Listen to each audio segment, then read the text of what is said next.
Begin today at the Mishnah on the bottom of Kuf Tezayin Amud Beis. Zakt Eilige Mishnah. Beis Shammai Yoimrim, Beis Shammai say, and this is continuing the halacha, beneged to a woman that comes and says that her husband passed away. So Beis Shammai says, Tinase, she can get remarried, and also V'titul Ksubasa, and she could also get her Ksuba money. Based on her testimony that her husband passed away, we trust her not only for the marriage issue, that she can get remarried, but also regarding the money matter. Beis Hillel Yoimrim, but Beis Hillel say, Tinase, we allow her to get remarried for the reasons that were explained before. We don't want her to be an agunas, a chacham will mekel for her, and so on. But regarding the money matter, that she can get paid her ksuba money, for that we're not accepting her edus. Amrulem Beis Shammai, so Beis Shammai said to Beis Hillel, how could you make this distinction? Hitartem erva chamura. You have permitted an issa of erva, of an eishesish, which is very stringent. V'loy nater mamen akal. And you're not going to be matter, or you're not going to trust her when you get to money matter, which is much lighter than this Isser of Erva of Eishesish. Amru Lam Beis Hillel. So Beis Hillel responds and says, let's look over here. There's another detail of money, which everybody agrees that we don't trust her. And that is, Matzino she'eina achen echnasen lenachla al pia. We find that the brothers that would yarshin from this husband that passed away do not go and get any inheritance based on her edus. This is a money matter, and regarding this, definitely, as Rashi brings, the pasuk says, "Al pishnai medim yakum davar." So if the brothers come and say, "This is our money, and we have to inherit this money," we tell them, "Listen, you have to bring edus that he passed away." So regarding that, everybody agrees. So therefore, the special kula that there was for her to get remarried is only that she shouldn't remain an aguna, so she shouldn't be held back of getting remarried. But the money matter, as we see regarding the brothers, we don't allow. So regarding the ksubah money, that she shouldn't get as well. So Amr Lam Beis Shammai, so Beis Shammai responded again, but v'haloi miseife ksubah, look at what it says inside the ksubah. Nilmoid, you could learn from this that she should get her ksubah money if she's getting remarried. Shukaisav law, because he writes to her, what is the part of what it says in the ksubah? Shem tenasi la'acher, if you're getting married to someone else, titli mashakasav lechi. You will take this that I write to you here in the ksubah, that money of the ksubah. So if she's getting married to someone else, if we allow her to get married to someone else, so she should get the money of the ksubah as well. Says the Mishnah, V'chazru Beis Hillel l'hoyres kedivri Beis Shammai. Beis Hillel came around and agreed to the halacha of Beis Shammai that she does get the money of the ksubah. Zok the Gemara, Rav Chizde said, Yevamos, if she's saying this edus that her husband passed away and we trust her, and there were no children, and now she has the mitzvah of yibum, so she was nisyabim to her yevama nichnas lenachla al pia. Her yavam will inherit from the brother according to her edus. In other words, even though we just said in the Mishnah that brothers will not inherit unless they bring two edus, like it always is regarding any money matter, but regarding a yavam that inherits from the brother when she gets married to him, he will receive this inheritance based on her testimony that the husband passed away. And he explains why. Heim darshu medrash ksubah. They, before over here in the Mishnah, we learned out from the words that it says in the ksubah that once she gets remarried, she also gets the money of the ksubah. So anula nidrash medrash Torah, we shouldn't darshan from what it says in the pasuk of the Torah. From where do we learn out that a yavam yarshins, he inherits from his brother? It says Yakum al Shem Achiv Omer Rachmana. We had this before in the Masechta. From the words Yakum al Shem Achiv, that he takes his brother's place, we learn out that he inherits all of his possessions. So if that's from where we learn it out from, Vaharikam, he took his brother's place, he married his brother's wife, and therefore, if he's marrying her, we also accept her edus for the Yakum in the sense regarding the money matters, that he also yarshins from his brother. Amar Rav Nachman said, going back to the halacha of the Mishnah, that Beis Shammai and also Beis Hillel agreed afterwards that she gets also the inheritance of the, not the inheritance, the money of the ksubah, but he says it depends exactly what she came and said. Bas lebezdin, if she comes to Bezdin and says, V'amra meiz baili, my husband passed away, hatiruni li nase, allow me to get remarried.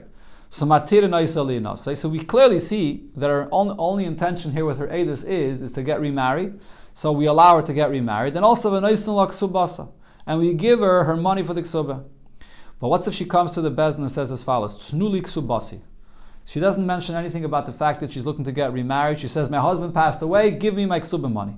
So then, afli naseh matir naisa, even to get remarried, we don't trust what she's saying that her husband died. My time, why not? Because from the fact that she's only saying, give me my ksuba money, we see that adaita de ksuba asoi. She's only coming and saying so because she wants to have the money of the ksuba, not because she wants to get remarried. The whole kula is only for the purpose of an aguna, but here she wants to get the money. That's not what we trust her for. So based on this halacha of Rav Nachman, the question was asked, if she comes and says both, hitiruni li nase, allow me to get remarried, utnu li ksubasi, and give me my ksuba money. Mahu. So what's the halacha here? Do we trust her or not? Kivin damra ksubasa, since she mentioned her ksuba, adaita de ksuba asoi. So we say that she only saying this testimony because she's thinking about her ksuba money. Or perhaps call mili de isleinish amalahu beidina. Whatever it is that he's thinking about and he has what to demand from the bezdin, he says all of it.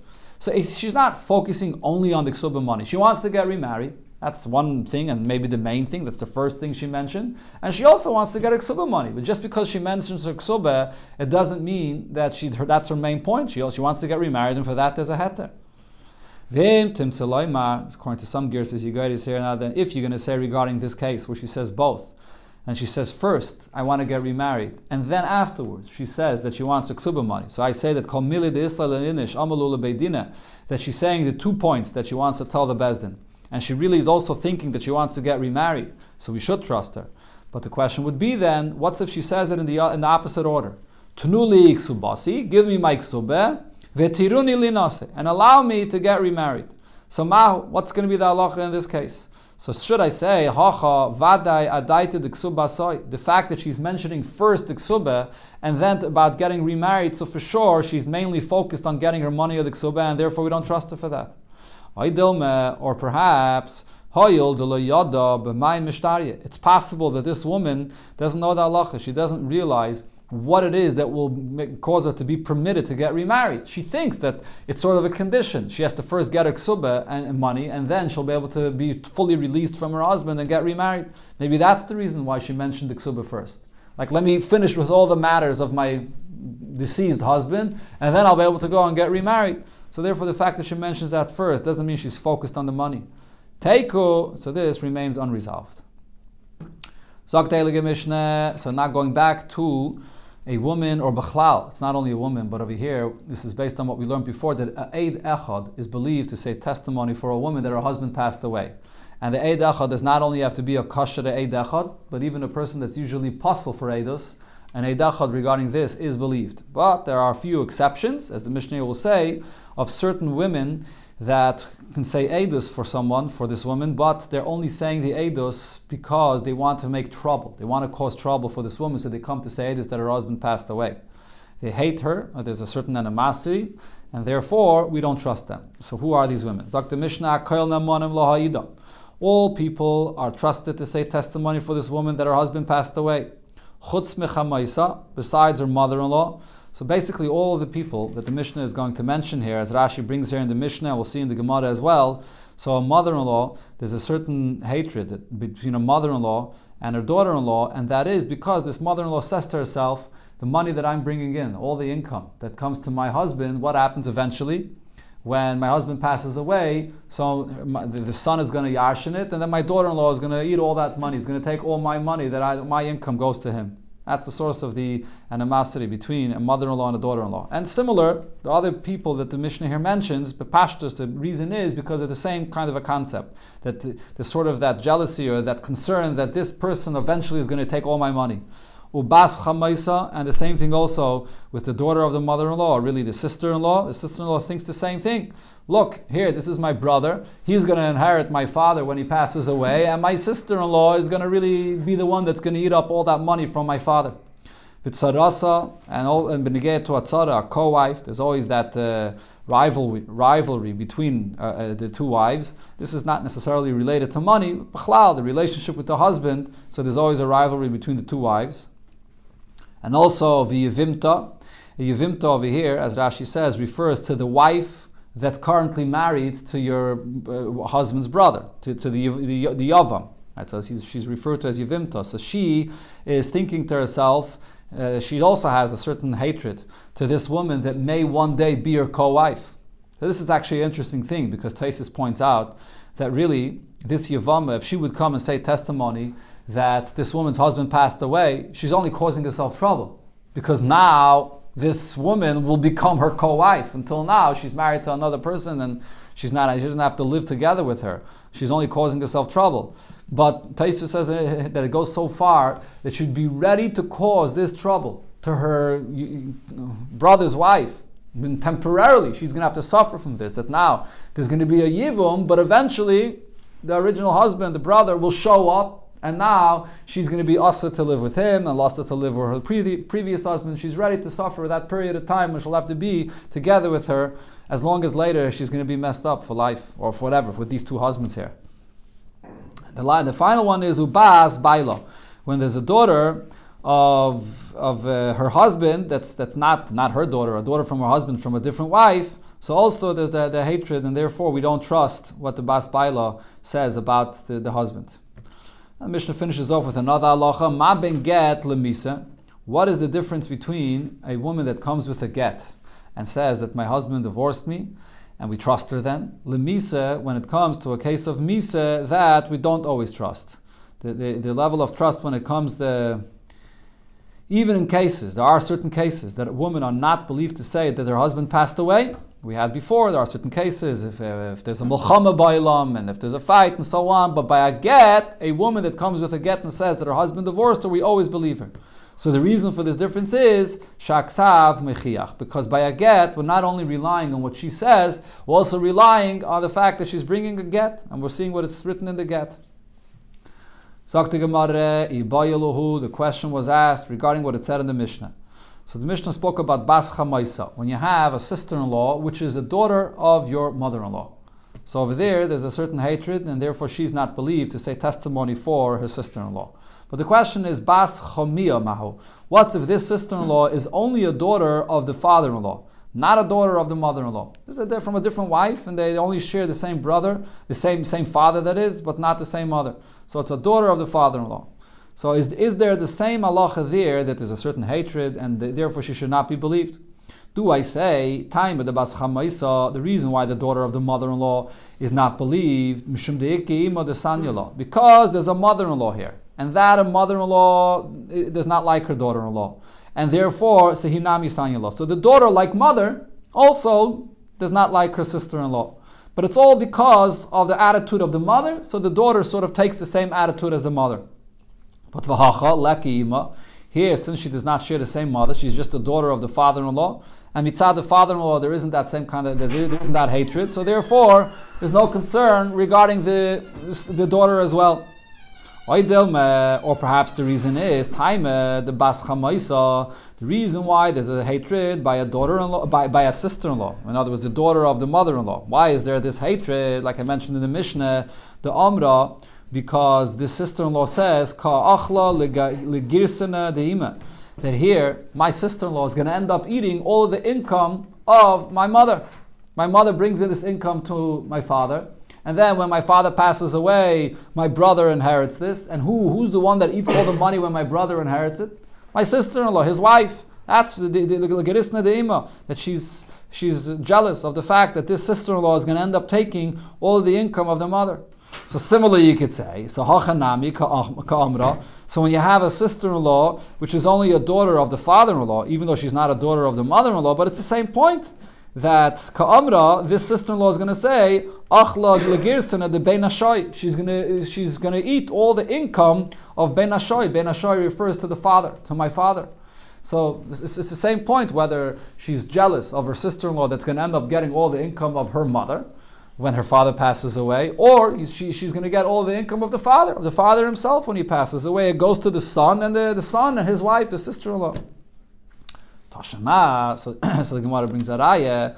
It says, the Mishnah said, we trust everybody to say eidos for this woman that her husband passed away, besides the 5 that are mentioned in the Mishnah. If you're going to say that also a daughter from the father-in-law is not believed, so shishavyan, it's not 5, there's a 6 there. So it's the fact that the Mishnah gives the number 5 and it mentions only these, you see that this sister-in-law that only shares the same father is not included in this case. Says the Gemara, no, not necessarily. Dilma, perhaps, taime the bas chamaisa. The reason why you can't trust a daughter of the mother-in-law is, as we said, the Amra Ka'achla Legerisna de Bei Nashoi, or the Bach is a Geiris of it, like we said before, the Ka'achla Legerisna de Ima. Now over there, regarding the daughter of the mother-in-law, so she's jealous because she says, my sister-in-law is going to eat all the income of my mother. So it's the same thing also regarding a daughter of the father-in-law, that she says that my sister-in-law is going to eat everything that comes from the father. So therefore, loishna bas chamaisa, v'loishna bas chamia. The exact same reason applies to both kinds of sister-in-laws, whether they share the same mother or the same father, but it's the same reason. So there's no reason for the Mishnah to separate it as a separate one that we don't believe. It's included in the 5 mentioned in the Mishnah.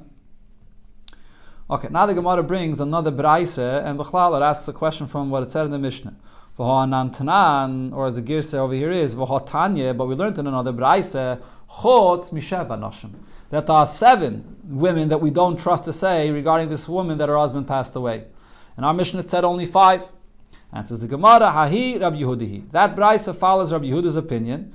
The Tanya, as we learned in the braise, Rabbi Yehuda Maisif, Rabbi Yehuda adds to what it said in the Mishnah, Af Eishes Av, that we also add also the wife of a father, if a father got remarried, and it's not the mother of this mother-in-law of this woman that she's saying Edus about. It's a different wife, so she's also not believed. There's also a certain hatred between a stepmother-in-law and the daughter-in-law, v'hakala, and also a daughter-in-law is not believed to say Edus about her mother-in-law, that her father-in-law passed away or her husband passed away. So she adds, Rabbi Yehuda that is, as these 2 women that are not believed. So the Chachamim said to Rabbi Yehuda, why are you counting this as separate? Eishes Av, when you say that the father's wife is not believed, Harehi Bechlal Basabal. It's the same. We include that, the same reason as we say that the Basabal, that if the husband has a daughter that's not the daughter of his wife, so it's a stepdaughter. The same reason you say that a stepdaughter is not believed, for the same exact reason a stepmother or stepmother-in-law is not believed. It goes both ways. There's an animosity between them in both directions, so that we don't have to count it separately. And kala, same when it comes to a daughter-in-law. It's included in what we said regarding the mother-in-law. Just like we said, a mother-in-law there's a hatred between her and her daughter-in-law. So it goes the other way as well, that the daughter-in-law is not believed regarding her mother-in-law. So you don't have to count that separately. Rabbi Yehuda, so how does Rabbi Yehuda respond to this? Why did he count it separately? So he says as follows. It's understood why there's a hatred from the mother-in-law to her daughter-in-law. So there's a hatred to her daughter-in-law. The Amra, because as we said before, because the mother-in-law is saying to herself, that my daughter-in-law one day is going to come and take all my income. As it happens, if her husband passes away, the husband gets the income of his wife, and then he passes away, and it all goes to the son, and who eats it? My daughter-in-law is going to get everything. Elokala, but when it comes to the daughter-in-law, my time is sani lachamoisa. There's no reason for a daughter-in-law to hate her mother-in-law. So therefore, that's something that is not included in the when the Mishnah says that a mother-in-law is not believed for the daughter-in-law. There's no reason to say that it's the other way around as well, that a daughter-in-law hates her mother-in-law for the same reason. The same reason does not apply. And the same thing Rabbi Yehuda says, it's understood why the daughter of the husband, it hates the wife of this husband. Her in other words, she hates her stepmother. So why does she hate her stepmother? The Amra, because she says to herself, that now my stepmother is eating all the income of my mother. My mother was married to my father, and then my mother passed away, and all of my mother's income went to my father, and now who's the one that's getting everything? My stepmother. So therefore there's a certain hatred from the stepdaughter to the stepmother-in-law. It's a stepmother, that is. Ella, Eishes, Ha'av, but in the other direction, in the reverse, from the stepmother to the stepdaughter, my time Yisanila Basabal. What reason would there be for the stepmother to hate the stepdaughter? What is the stepdaughter taking from the stepmother? So therefore, Rabbi Yehuda says we can't say that it goes in both directions. So the Gemara asks, so Ella, my Moisif Tarti. So then why is it that Rabbi Yehuda adds these two and says that a daughter-in-law and the Eishes Av and the Kala, that the stepmother and the Kala, why is it that there is the hatred over here that he adds them? Ella Kala, my time Sanya L'chamaisa. Why is there a hatred between the daughter-in-law and the mother-in-law? So the Gemara answers, this is actually for a different reason. Nothing to do with the point that we said until here, which is that the one is afraid that the other is taking away their income. It's a different thing. The megala lebna called the avda, because a mother-in-law has a relationship with her son, and she's critical about her daughter-in-law. She speaks to her son about things that her daughter-in-law does and things that she doesn't like that her daughter-in-law does. So therefore, that brings a hatred between the daughter-in-law and the mother-in-law. Pashut b'pashtus, way. Okay, upon him, nothing to do with the money that she might take from her in the future, but the fact that a mother-in-law is critical of her daughter-in-law, and she says it to her son. Eishes av nami. Similar also regarding a stepmother as well. Sanya lebasabal. So why does a stepmother hate her stepdaughter? Because also similar thing. The megala la'avia called the avda. Because the father has a good relationship with his daughter, and the daughter speaks to the father about the negative things that she sees on her stepmother. So therefore, the stepmother doesn't like this critical outlook that her stepdaughter has on her. So it's a separate reason. So therefore, Rabbi Yehuda counts these two separately as they're not included in the others that are already mentioned in the Mishnah. The Gemara goes back to the opinion of the Rabbanon, the Rabbanon that say that the mother-in-law and the daughter-in-law, that they're both included in one, they're both counted together. Why they both included together? Because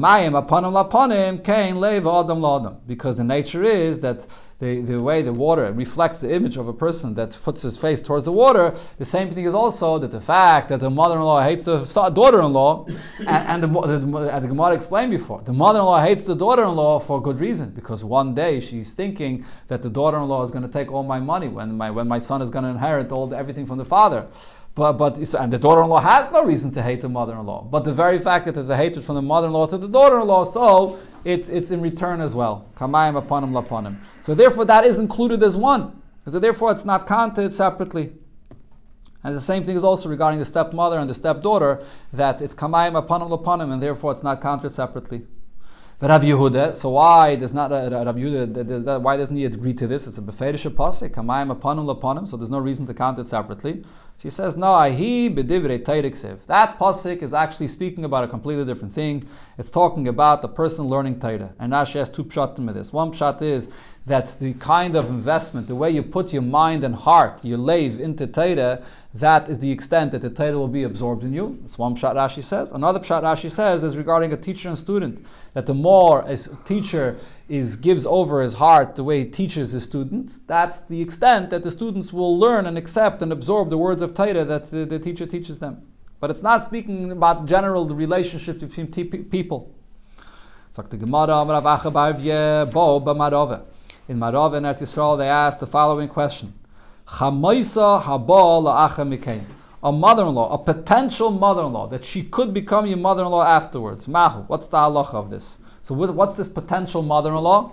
In a case where a person that doesn't have any children yet, and his wife, if he passes away, so his wife is going to have to get married to the brother, and now that brother has a different mother. They share the same father, but they don't share the same mother, so therefore one day you might have to get married to this brother, and now you're going to have a new mother-in-law. So that potential mother-in-law. So is she also thinking about the future, that one day this woman may be my daughter-in-law, and therefore there's already a hatred over there because of the future, or not? Mi maska adaita. Is she thinking already about this? The miz bal, that her husband will pass away, the nafla kame yavam, and therefore she's going to get married to my son, to this yavamir, and therefore visanyala, there's already a hatred between them, so she's not trusted to say edus. Or it doesn't go so far into the future. You have to look into the present. If in the present she is her daughter-in-law, so then there's a hatred. But because of something that will happen in the future, that's not a reason there should be a hatred. Toshema, so the Gemara brings a raya from something that says later here, Omra Meis Baili, a woman comes and says, my husband passed away. Vachakach Meis Chami. And then my father-in-law passed away. So Tinase Vititul Ksuba. Regarding this that she says about her own husband, she's believed, like every woman is believed to say about her own husband, that he passed away so she can get remarried. And like we said in our Mishnah, the maskan is that she also gets the money of Ksuba. But now the Chamaisa, the edus that she's saying regarding her father-in-law that passed away, and therefore her mother-in-law is allowed to get married to whoever she wants, no, asura. For that, she's not believed. So now, as Rashi points out, the main chiddush over here is really she's saying two separate testimonies that have nothing to do with each other. Regarding herself, regarding her own husband, she's believed. Regarding her father-in-law, it's a separate edus. And regarding that, she's not believed. But the chiddush over here is, if she is being believed regarding her husband that he passed away, so now she's not a daughter-in-law anymore. So if she's not a daughter-in-law anymore, so she's like any other woman that should be believed to say about her father-in-law that he passed away, and that her mother-in-law should be mutter. But not, the Mishnah here is saying that still she's not believed regarding her father-in-law. So the Gemara now explains, my time so why is it that her mother-in-law is going to be aser? We don't trust the daughter-in-law about this. Lav isn't the reason. Mishum damrinam, because we say loy baila mayas, that regarding this aspect of her edus, that she's saying regarding her mother-in-law, that she's mutter, that we don't trust her, and we say her husband did not pass away, and her father-in-law didn't pass away either. The only reason she's saying this is she's all doing this in order to mess up things for her mother-in-law. Why? Because Savra, she's thinking to herself, later when my husband returns, that I should not get the suffering that I have from my mother-in-law. In other words, going back to the svara that the Gemara said before. The Gemara here is following the svara that we said before. What's the reason for the hatred between a daughter-in-law and the mother-in-law? Because the mother-in-law is critical about the daughter-in-law and speaks to her husband, her son about it. So now, what the Gemara is saying is, her husband is not in town right now. He's not here. He left. So presently, she's not getting any suffering from her mother-in-law that's talking to her husband. But nevertheless, she's concerned about what's going to happen in the future, when her husband is going to come back, and then her mother-in-law is going to again be critical and speak to her husband about her. So therefore, she's ready now to say this edus to mess up things for her mother-in-law because of the future. So the Gemara wants to prove from here, the same thing is also regarding the question we asked, regarding a potential mother-in-law that may become their mother-in-law in the future, that also there I say that mother-in-law already has a hatred to her potential daughter-in-law because of the future. Says the Gemara, no, you can't compare to that case. Dil Meshani Hassam, over there, when you have this daughter-in-law, even though she's only worried about something of the future, but it's different, because the Ragish Latzara, she already felt this pain from her mother-in-law before. She got married, and she had trouble from her mother-in-law being critical about her to her husband before. True, in the present, her husband is out of town, she doesn't feel that pressure now. But she already felt it in the past. So that's why over there, we can say that she's concerned about the future. But over here, regarding a potential mother-in-law that was never a mother-in-law before, who says that the mother-in-law takes that into account?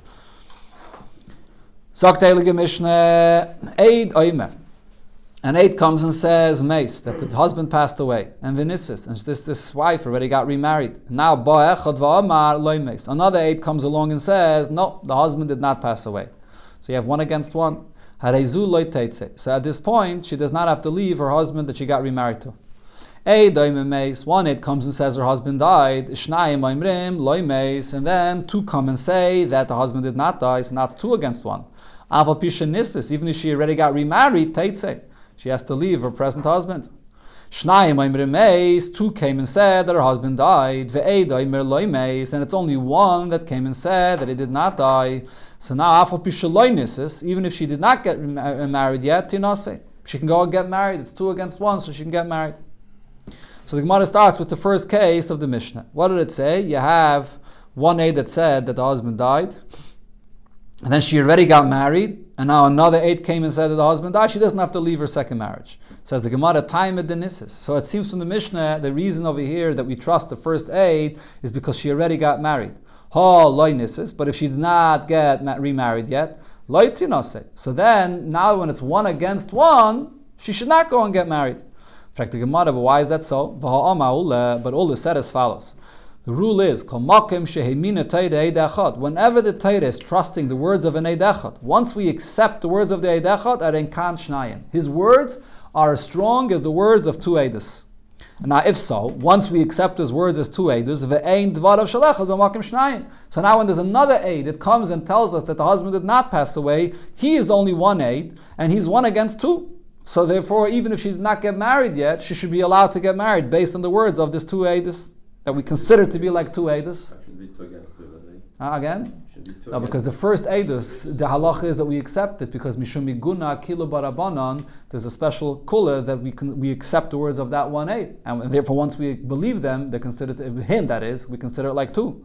But the second Eid is just an Eid echad. There's no special halacha of a kula to accept the words of the second Eid. And it says the Gemara, you're right, and therefore we have to reinterpret the Mishnah. Hachi ka'ama, this is what the Mishnah meant to say. Eid echad oimer meis. When you have a Eid that says that her husband passed away, v'tiru alihi nasei, and she did not get remarried yet. They paskin that she's allowed to get remarried. And then after that psak din, uba echad v'ama loimeis, another Eid comes along and says that the husband did not die.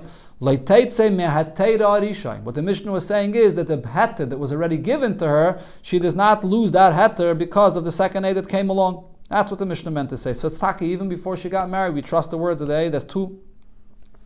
And the Mishnah said, Eid oimem meis. One Eid said that the husband passed away, and then two came and said that he did not die. So even if she already got married, she has to leave this marriage. It's not two against one. So two is definitely stronger than one. Says the Gemara, Pshita, this is an obvious thing. Ein dvarav shel echad b'makim shnayim. The words of one Eid have no place, have no trust whatsoever when you have two Eidim that are saying that he's still alive. So what's the chiddush of our Mishnah? And says the Gemara, the chiddush of our Mishnah is b'psulei Eidus. In a case when you have pasal Eidus that are speaking here. Ukid Rab Nechemya, and like the Rab Nechemya said. The Tanya Rab Nechemya says, Kol makim shehimina teirei echad. Whenever it's a case that the Torah does trust in Eid echad, so haleich achar roiv deis. So you follow the majority opinion that's saying. Va'asu shtei noshim beish echad kishnei anoshim beish echad. And they consider two women that are speaking against one man like two men that are speaking against one woman. So that's the chiddush of our Mishnah over here. Again? Like two men that are speaking against one man. Just like when two men are speaking against one man, so you trust the two against one. That was the pshita, that was obvious. But the chiddush over here, according to Rab Nechemya, is that when it comes to an Eidecha, that the Torah believes that this one Eid, but nevertheless, the two women are still going to be strong, even though two women are Pasal Eidus, but the two women are still going to be believed stronger than the first Eidecha that was believed. And that was the case of our Mishnah when it said that another two came. It wasn't speaking about two kosher Eidos. It was speaking about two pasal Eidos. Or another version in understanding what Rab Nechemya's opinion is.